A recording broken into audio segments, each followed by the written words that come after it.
Let's do it. This is the SEC Insider Hit. And it's presented by Blue Cross Blue Shield of Mississippi. It's good to be blue.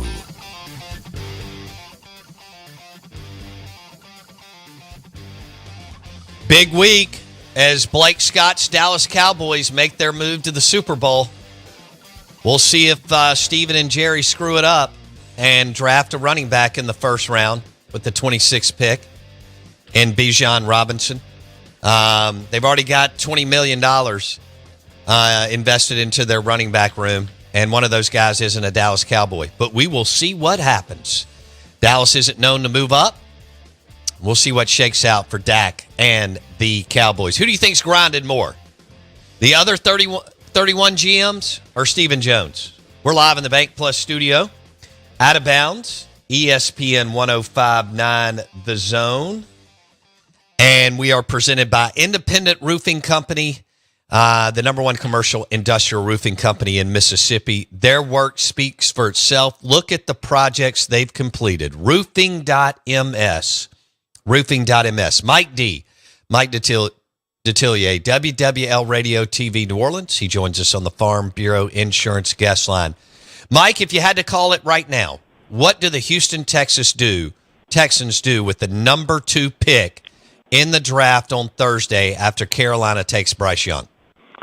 I think they'd like to move out of that spot if they could. They have not found anyone that's a dance partner for a trade. They keep it. I think they go Tyree Wilson, defensive end, Texas Tech. All right. How do you look at Tyree considering his measurables and he's got more length than Will? And I mean, I think everybody believes Will can be a good to really good NFL player. But maybe Tyree Wilson, because his measurables could be special, or how do you see it, Mike D? Tyree Wilson's an all-potential player. Means he ain't done a damn thing. I mean, he looks great coming off the team bus, and he's flashed it at times. But if you watch Texas Tech, did you say, wow, man, Tyree Wilson is unbelievable? Did anybody say that? Did anybody? Okay, the answer is no.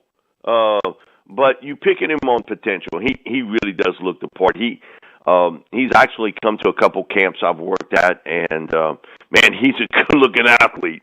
And that's how you build it. If you were to construct a defensive end, he looks that way. But he has not been a dominant player at the collegiate level. He's been a good player, but he has not dominated play like Will Anderson did. But again, this draft is about. Bill Walsh told me this years ago. The draft's about an opinion. You got yours and I got mine, and it might be different.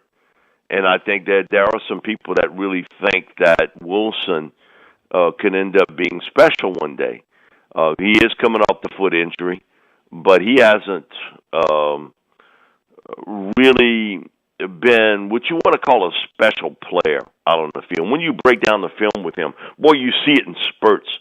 That, man, he can overlock. He gets over the top of an offensive tackle, and he's so quick to get to the quarterback or the ball carrier.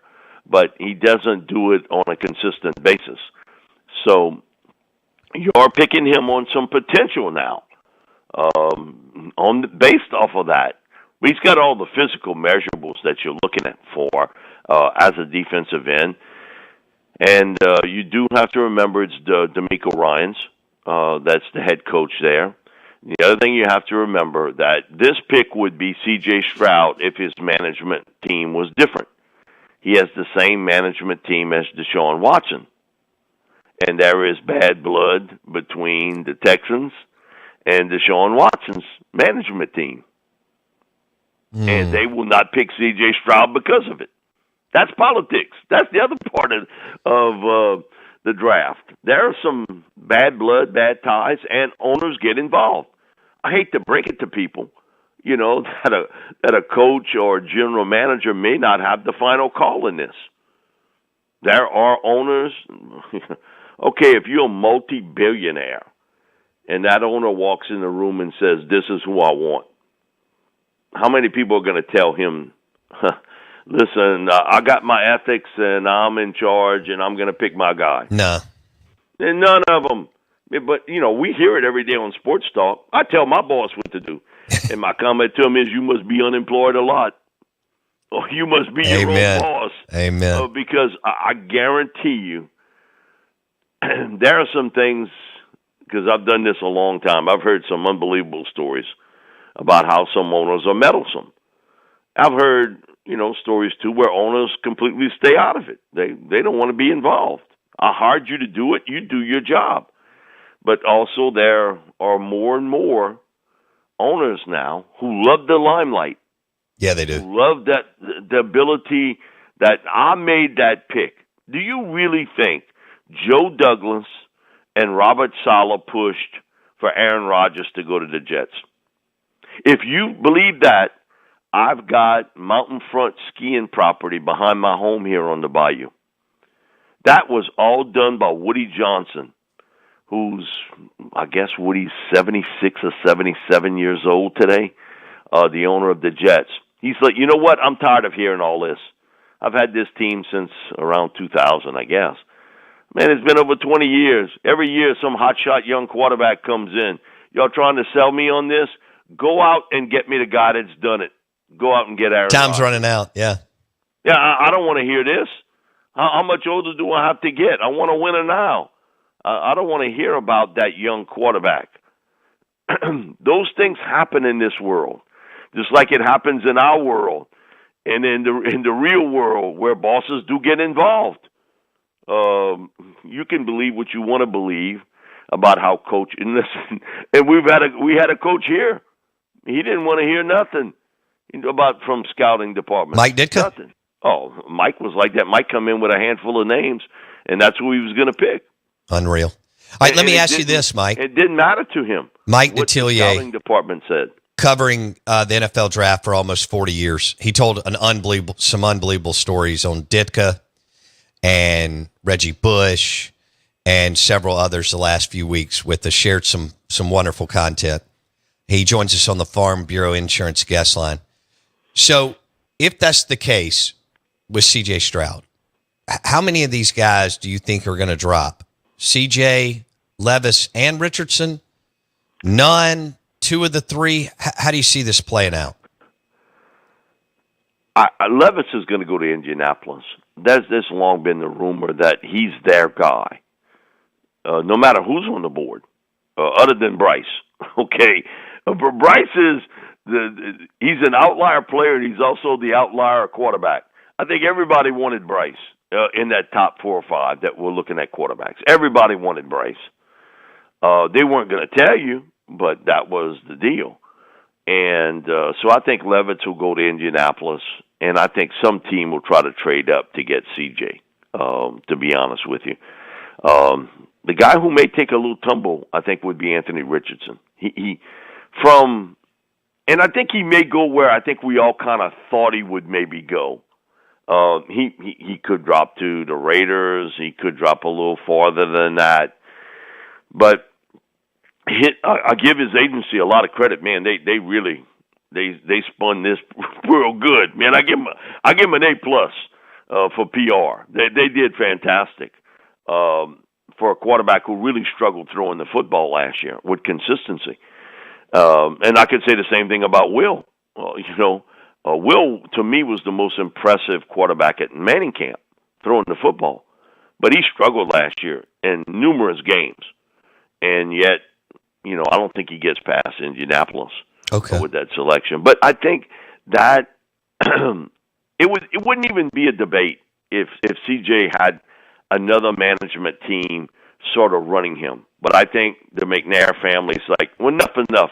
We've went through this before. Nothing against CJ, but we don't want to deal with the same management team that we dealt with Deshaun Watson. So they trade out, or so does CJ not fall because the Texans trade out, or does CJ technically fall because his agent Mulugeta or whatever you say is the same agent as Deshaun? How does that work, Mike? Yeah, I think he's going to drop a little bit, but I don't see him in a major free fall here. Okay. Quarterbacks are a premium in the NFL, a premium. And so no matter what, you're going to see those four quarterbacks get selected in the top, 12, 13 selections. And then it'll be the intrigue of what happens with Hendon Hooker. Give me your over-under, Mike, on him. I think he goes before 23, Hendon Hooker. I could see a team like Minnesota pick him. I would not rule out the Titans because I think that they're in the quarterback market. I don't think there's any question. They've let you know. We've give up on Malik Willis and Tannehill. We'd like to deal him if we can get a partner. I think they would love to get a young quarterback if it's Anthony Richardson or Hendon Hooker. Minnesota would seem to be a likely landing spot for Hendon Hooker. And the other, and I'll throw this out, it's a wild card, but I would not rule this out. The LA Rams. I think they understand with the shoulder arm issues with Matt Stafford. They're going to have to get a young quarterback in quickly. And it would not surprise me to see McVay try to make a maneuver to get Hendon Hooker in round one. Try to trade himself up into that area to get him. So if you had to bet $100, you feel like Hooker's off the board by 23? I think he's off the board by 23, yes. If I had to bet my money, I would be that. Mike, why are the Washington Commanders good with their QB room? I have no idea.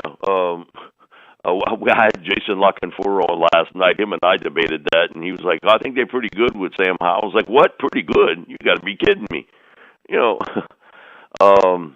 If I'm the Commanders, I wouldn't even hesitate if Hooker was there. I'd pick him. And I may have to go with Howell for a little while, but I know I gotta bring in a young quarterback. I have a new owner, and I think nothing excites a fan base more than a talented young passer. But Jason feels, and he's closer to that Washington situation than I am, he feels pretty strong that the Commanders won't. And my thing is, Jason, give me a reason why.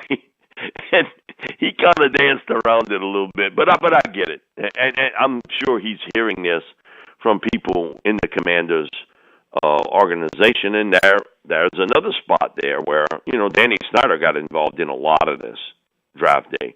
They probably picked more Southern SEC players than any other team I can remember over the last 5 or 6 years. Just look at their drafts, especially in the first couple rounds. Look at all the SEC and Southern players they selected. They've done it more than any other team in the NFL, if you go back and look at it. Dan Snyder had a big say in that. He loved SEC football. I'll give him that. Well, he's right on that, but not right on too many other things.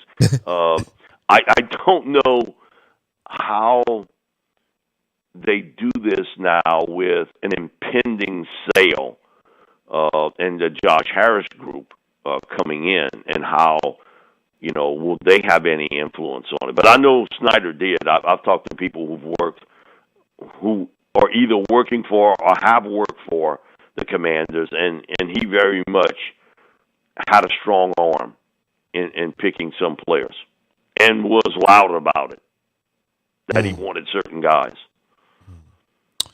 Okay, so here, let me read you a quote from, I want to get your thoughts on these quarterbacks. Mike Detillier, NFL Insider, NFL Draft, WWL Radio, TV New Orleans. He joins us on the Out of Bounds show, brought to you by Sound and Communications, soundcomab.com. This is from Daniel Jeremiah. I want to get your thoughts. His quote, I can't remember a year where we're having to make more excuses for guys than we are this year, and that scares the crap out of me. He was talking about the quarterback room this year in the draft. Mike D. I would say some of that is true, but we do that every year, don't we? True. Don't we do it every year? I think we live in the present, and sometimes we forget about things that happened in the past. I'm not saying Daniel's not right, but we do that every year, and especially at the quarterback position. We overlook some things, or maybe oversee some things that we should take a longer look at. And so I'm going to say some of that's true, but we do it every year. It's not just in 2023. That's really stretching the rubber band. Who is the most? I ask this because I know the Cowboys will screw it up, but I still would love for them to pick. And I mean, Mike McCarthy's talking about a Y tight end, and that reminds me of Mike Ditka. I want somebody who can maybe block a little, but make plays down the field. Who's the best playmaker at tight end for Mike Detillier in this draft? If my medical team tells me his back is okay, it's Dalton Kincaid from Utah. But I don't think he gets to the Cowboys. I think Kincaid's off the board. Michael Mayer makes a lot of sense for them. He is a big-bodied tight end, catches the ball well. I don't want him running anchor on my 4x400-meter relay team. Okay, that's not what he does. He is a really good blocker.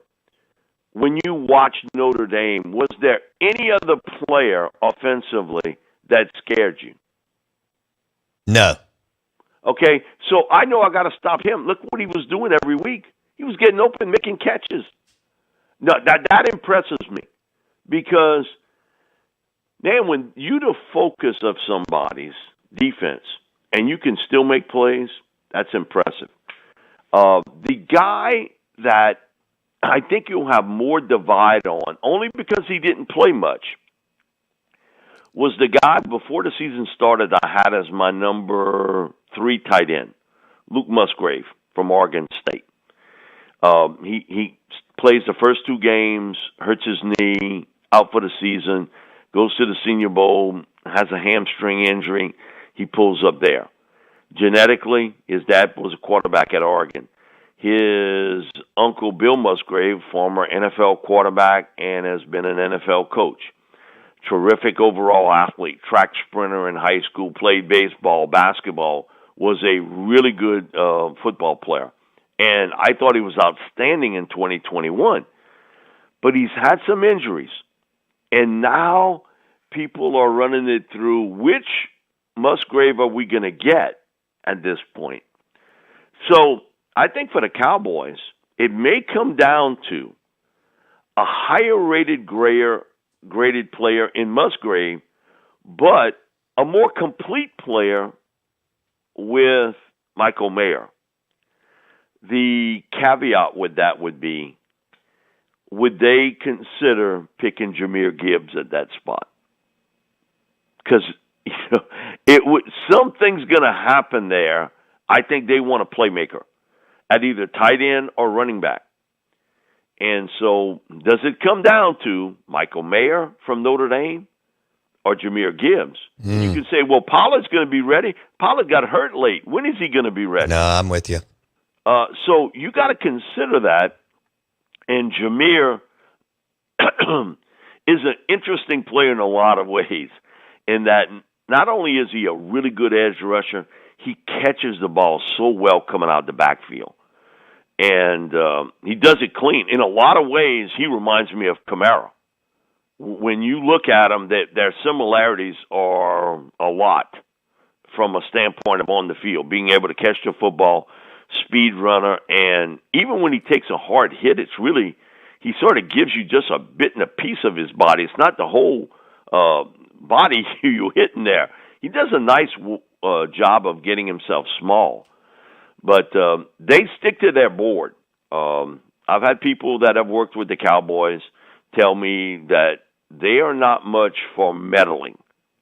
That Jerry has tried a few times, but that Steven has stuck to his guns, and they basically stuck to the board. And we remember a few years back, Jerry was sort of in love with Johnny Manziel. And it was Steven who said, nope, we're not moving off of that board. We're picking a lineman. And they picked an offensive lineman instead, who they had rated higher. Steven really believes in that. And he always has. And I give the Cowboys credit. They've picked pretty well early in those early rounds of the draft. They've done a really good job.